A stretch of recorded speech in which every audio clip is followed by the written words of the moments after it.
Hello दोस्तों, welcome back. आज के इस वीडियो में देखेंगे हम लोग नल सेफ्टी के बारे में।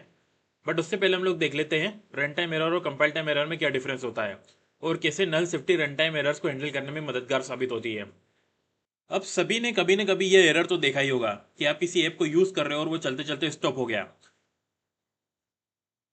तो इसका जो मेन कॉज होता है वो रन टाइम एरर ही होता है कि हाँ, आपका ऐप चल रहा था और वो चलते चलते स्टॉप हो गया क्योंकि कोई ना कोई एरर आ गया जब वो ऐप रन कर रहा था, इसलिए उसको रन टाइम एरर बोला जाएगा। और अगर कंपाइल टाइम एरर की बात करें तो वह तो हम लोग बहुत बार देख ही चुके हैं और यहाँ पर नीचे इमेज में भी दिख रहा है कि एक वेरिएबल है जिसको मैंने इनिशियलाइज नहीं किया और बट फिर भी मैं उसको इनिशियलाइज कर रहा हूँ, तो वहाँ पर कंपाइलर ने मुझे पहले ही एरर दे दिया कि ये तुम्हारा इनिशियलाइज नहीं है बट तुम इसको यूज़ कर रहे हो। तो ये कंपाइल टाइम एरर के अंदर काउंट किया जाएगा क्योंकि यहाँ पर क्या है कि कंपाइलर ने पहले ही पहचान लिया कि ये एरर है। वो रन करने से पहले ही हमको रोक देता है और बोलता है कि एरर फिक्स करो। तो कहीं ना कहीं कंपाइल टाइम एरर थोड़े अच्छे एरर्स होते हैं compare to the run time error, क्योंकि आप ही नहीं चाहोगे कि कोई यूजर आपका प्रोग्राम रन कर रहा है और उसके लिए चलते चलते आपका प्रोग्राम स्टॉप हो जाए सडनली। अब भाई नल सेफ्टी यहाँ पर ही हमको कैसे हेल्प करने वाली रन टाइम एरर्स को, ये चीज आपको ध्यान रखने की जरूरत है कि नल सेफ्टी हमको कहीं ना कहीं रन टाइम एरर से बचाती है। बट हर एक केसेस वो हैंडल नहीं करती। कुछ सर्टेन केसेस हैं जहाँ पर रन टाइम एरर्स को हैंडल किया जा सकता है नल सेफ्टी इंप्लीमेंट करके। बट हाँ, सारे एरर्स हैंडल नहीं किए जा सकते हैं। तो आइए कोड में देखते हैं इसको पहले। तो यहाँ पर हम लोग इसको जावा के अंदर देख रहे हैं। अब जावा के अंदर क्यों? क्योंकि जावा में नल सेफ्टी नहीं होती है, डार्ट में नल सेफ्टी होती है। तो कुछ सिनेरियो है जो कि मैं क्रिएट करना चाहता हूँ, मैं जावा में ही क्रिएट कर पाऊंगा, मैं डार्ट में क्रिएट नहीं कर पाऊंगा। हालांकि कुछ ज़्यादा फर्क नहीं है कोड में, आपको इन चीज़ों पे ध्यान देने की ज़रूरत नहीं है, ना ही इन ब्रैकेट्स पर नीचे। बट अब मैं जो कोड लिखूंगा उस पर ध्यान देने की ज़रूरत है। तब जैसे डार्ट में हम लोग कोई वेरिएबल बनाते हैं स्ट्रिंग वाला, वैसे हम लोग यहाँ पर भी वेरिएबल बना सकते हैं। तो यहाँ पर मैंने स्ट्रिंग एस बना लिया और इसमें मैंने वैल्यू पास कर दी हेलो वर्ल्ड। और अब अगर मैं इसकी लेंथ को प्रिंट करता हूं, हालांकि जावा में अब इसे डायरेक्टली प्रिंट नहीं कर सकते, बट मैंने एक फंक्शन बनाया नीचे प्रिंट वाला जो कि प्रिंट को कॉल कर रहा है सिस्टम के। तो अब अगर मैं इसको रन करता हूं तो यहाँ पर ये मुझे लेंथ प्रिंट कर देगा जो कि 11। बट अगर मैं नल असाइन कर दूं तो हाँ, नल हम लोग इस तरह से दे सकते किसी वेरिएबल को, और जावा में हमको कोई रोक नहीं रहा क्योंकि जावा में नल सेफ्टी नहीं होती है। तो यहाँ पर ये मैंने नल असाइन कर दिया। अब यहाँ पर ये हमको एडिटर वार्निंग दे रहा है, हालांकि ये मुझे कोई भी कंपाइलर एरर नहीं दे रहा है यहाँ पर, मतलब कि ये मेरा कोड चल जाएगा। तो अब अगर मैं चलाता हूँ इसे तो यहाँ पर इसने नल पॉइंटर एक्सेप्शन दे दिया। क्या एक्सेप्शन है? कि ये वैल्यू नल थी और बट फिर भी आप उस पर लेंथ वाला एक्सेस कर रहे हो जो कि आप नहीं कर सकते हो, और यहाँ पर ये मुझे रन टाइम एक्सेप्शन मिल जाता है। जब मेरा प्रोग्राम चला तब ये मुझे एरर आया, हालांकि कंपाइलर ने कहीं से कहीं तक इसको डिटेक्ट नहीं किया था। और अगर यही सेम चीज मैं डार्ट में करना चाहूँ तो यहाँ पर भी हम लोग स्ट्रिंग एस वाला वेरिएबल बना लेते हैं और उसमें भी हेलो वर्ल्ड दे देते हैं और इसको भी हम लोग प्रिंट कर लेते हैं।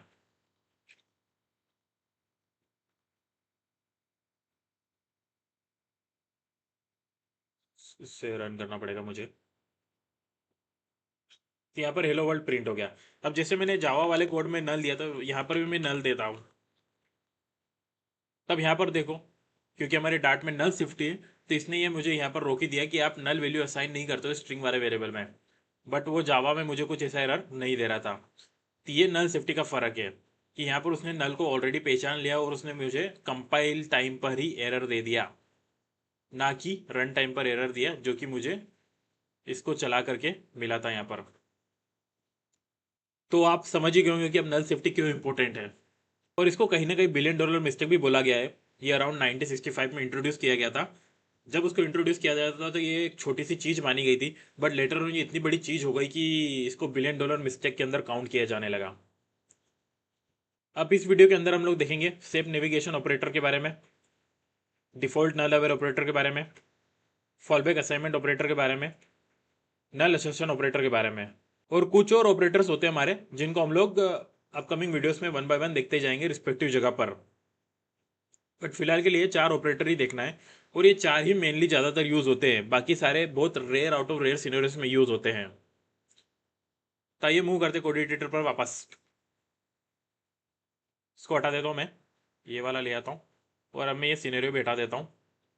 अब आइए सबसे पहले देखते हैं डिक्लेरेशन। तो नॉर्मली हम लोग किसी भी वेरिएबल को बनाते हैं तो इस तरह से बनाते हैं कि ये मेरा इंट वाला वेरिएबल है, इसमें 5 दे दो और मैं इसको प्रिंट कर लेता हूँ कुछ इस तरह से। बट अगर मैं इसमें नल असाइन करना चाहूँ तो ये मुझे नल असाइन नहीं करने देगा और ये बोलता है कि null can not be assign to variable type of int. तो अगर हमको किसी वेरिएबल के अंदर नल देना है, मतलब कि हाँ हम बोलना चाहते कंपाइलर को हाँ कि ये मेरा वेरिएबल है, इसमें आपको नल अलाउ करना है, क्योंकि डार्ट में नल सेफ्टी है, वो बाय डिफॉल्ट नल अलाउ नहीं करने वाला है, बट हमको बताना पड़ता है कंपाइलर को कि हाँ इसमें नल अलाउ कर दो। तो उसके लिए हमको ये क्वेश्चन मार्क यहाँ पर देना पड़ता है।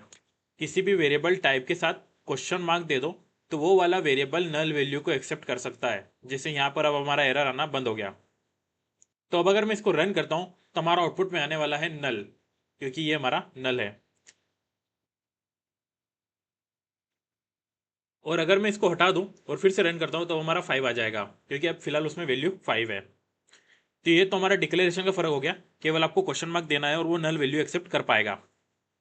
अब अगला देखते हैं हम लोग सेव नेविगेशन ऑपरेटर। तो मैं यहाँ पर क्या करता हूँ, मैं प्रिंट कर लेता हूँ और मैं प्रिंट क्या करता हूँ कि एक्स इज इवन प्रिंट हो जाए। तो यहाँ पर अगर ये इवन होगा तो ये ट्रू प्रिंट कर देगा, नहीं तो ये फॉल्स प्रिंट करेगा। लेकिन यहाँ पर ये मुझे क्या एरर दे रहा है कि is even can be unconditionally accept because receiver can be नल।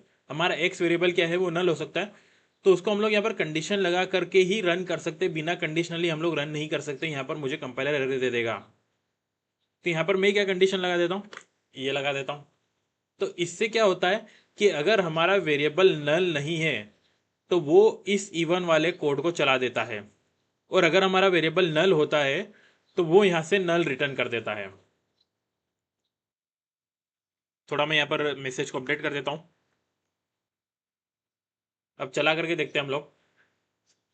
तो यहाँ पर इस इवन में नल आ गया, क्योंकि हमारे एक्स की वैल्यू क्या है, नल है। तो उसने सेव नेविगेशन वाले ऑपरेटर ने क्या किया कि चेक किया कि अगर एक्स नल है तो यहीं से रिटर्न मार दो। बट अगर मान लो एक्स हमारा नल नहीं होता, अब अगर हम लोग फिर से इसको रन करें तब यहाँ पर इसने फॉल्स दे दिया, क्योंकि हमारा 5 इवन नहीं है। ये हमारा यूजेज होता है सेफ नेविगेशन ऑपरेटर का।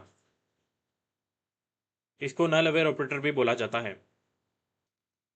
अब अगला देख लेते हैं हम लोग डिफॉल्ट अवेयर ऑपरेटर। तो यहाँ पर भी मैं प्रिंट करता हूँ और यहाँ पर मैं प्रिंट करूँगा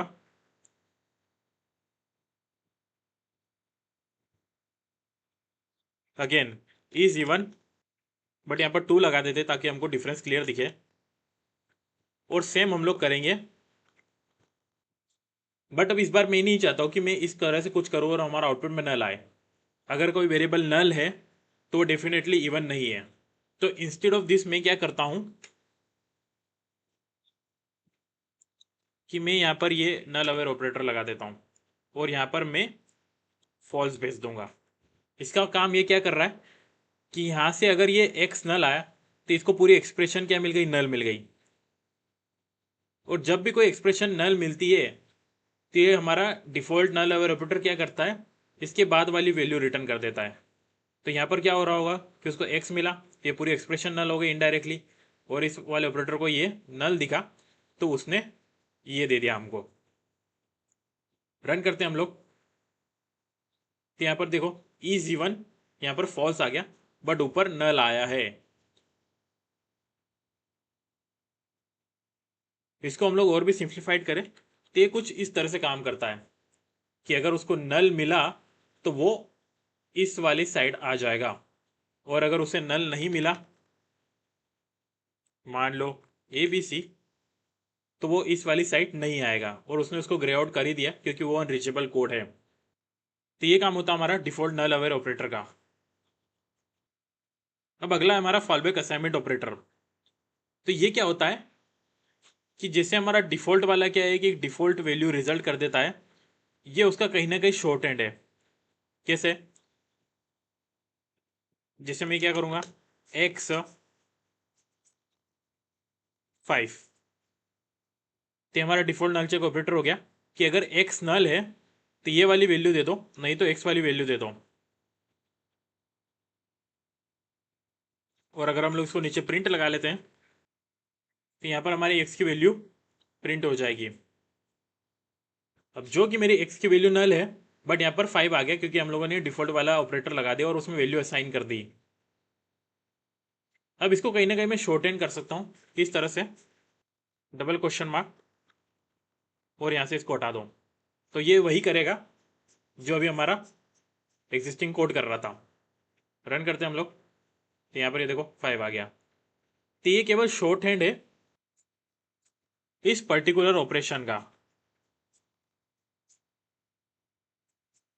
और लास्ट है हमारा नल असर्शन ऑपरेटर।